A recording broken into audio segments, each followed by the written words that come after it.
will be the end of it. Oke, jadi kali ini gue nggak akan membacakan alur cerita dari film Waiting for the Barbarians. Melainkan gue hanya akan mereview dan memberikan pendapat gue tentang filmnya.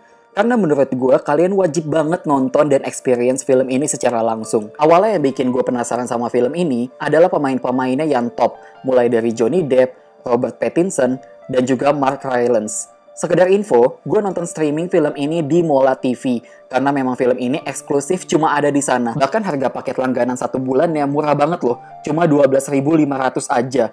Dan Mola TV itu udah ada aplikasi di App Store dan juga Google Play Store. Dan kalau kalian mau nonton di laptop pakai browser, juga bisa kok, tinggal buka aja websitenya. Dan yang bikin Mola TV makin lengkap karena kalian juga bisa nonton acara olahraga kayak sepak bola, basket, bulu tangkis, balapan, dan lain-lain.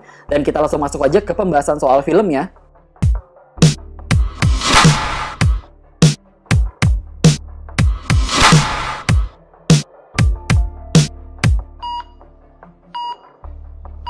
Kita masuk ke penilaian pertama soal story, gue kasih nilai 8.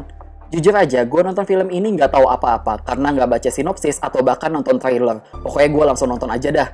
Dan dari 30 menit film berjalan, intinya film ini bercerita tentang sebuah kota dengan pemerintahan yang damai, dengan pemimpin yang baik dan bijaksana, tapi tiba-tiba kedatangan sekelompok orang yang awalnya terkesan berniat baik. Mereka mau kerjasama, tapi sebenarnya mereka mau menguasai daerah itu. Yang bisa dikatakan tamu tak diundang itu menjadi seorang penjajah. Membuat kepemimpinan yang tadinya baik-baik saja mulai hancur secara perlahan. Bahkan ada beberapa adegan penyiksaan yang terasa cukup sadis dan disturbing menurut gue. Terutama ketika ada adegan anak-anak kecil di situ mulai diajarin hal-hal yang salah. Yang sampai akhirnya ada gertakan dari pihak ketiga yang ngebuat si penjajah ini jadi menyerah dengan sendirinya. Dan ketika film ini nyampe ke adegan klimaks, lalu ke ending, semuanya jadi jelas dengan judul filmnya, Waiting for the Barbarians, atau Menunggu Orang-Orang Barbar. Yang sebenarnya orang-orang barbar ini lebih tepatnya kayak mereka yang tidak bergabung dalam sebuah kota sih, mereka yang tinggal di dalam pegunungan gitu loh, dan mereka ya tidak punya pemerintahan yang lebih jelas, jadi mungkin terkesannya seperti orang-orang barbar, padahal sebenarnya ya mereka bisa jadi orang yang baik gitu loh. Dan sebenarnya menurut gue, cerita kayak gini tuh terasa dekat banget bagi kita orang Indonesia, dimana di masa lalu negara kita juga pernah dijajah oleh bangsa lain, yang mungkin tadinya kita hidup damai, sampai akhirnya harus kedatangan tamu yang sebenarnya menghancurkan bangsa kita sendiri. Dan mungkin ini juga berlaku pada era sekarang juga, di mana kita percaya ada pemimpin yang baik dan tidak korupsi, tapi harus kalah sama mereka yang menggunakan cara curang untuk dapat kekuasaan. Dan makna dari film ini juga mengajarkan kita bahwa orang yang tampak jahat belum tentu jahat, dan orang yang tampaknya baik belum tentu niatnya itu baik. Dan kita masuk ke penilaian selanjutnya soal screenplay, gue kasih nilai 8. Jadi karena memang setting waktu dari film ini tuh agak jadul, kalian harus memperhatikan dialog-dialog yang ada di dalam filmnya. Karena kalau kalian nonton yang nggak serius, kalian akan bingung sendiri.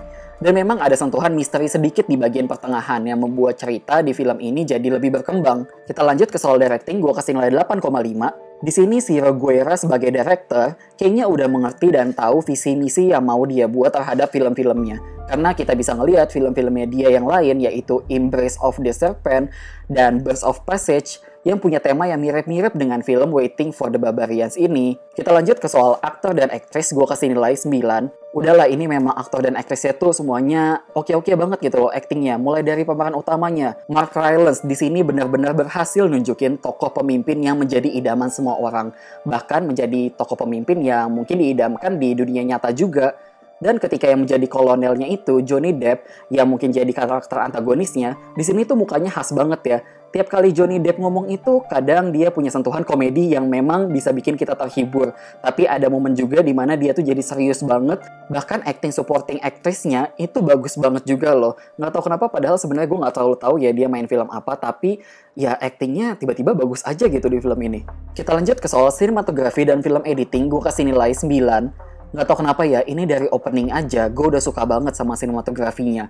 Mungkin bisa jadi banyak penggunaan green screen, tapi itu semua nggak kelihatan sama sekali.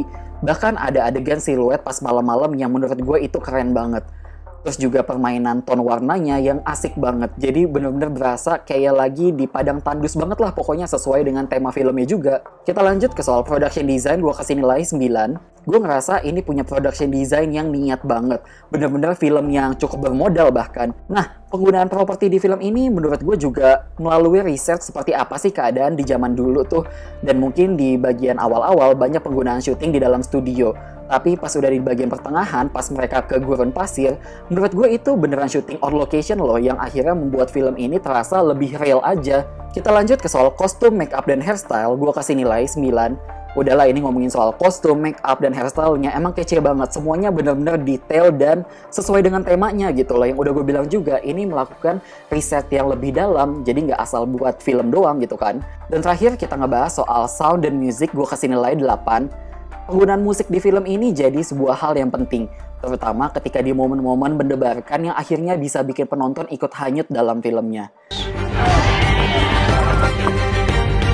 We will put down the enemy. Jadi untuk total skor film kali ini gue kasih nilai 8,5/10. Pada akhirnya semua film itu selera masing-masing kok. Mungkin itu aja sih pembahasan gue untuk film Waiting for the Barbarians ini. Pokoknya jangan lupa nontonnya di Mola TV ya, karena harga langganannya itu udah murah banget loh, 12.500, dan banyak film-film lainnya juga. Jadi pokoknya jangan lupa untuk register dan nonton di sana. Oke, sekian untuk penjelasan review kali ini, dan makasih udah nonton.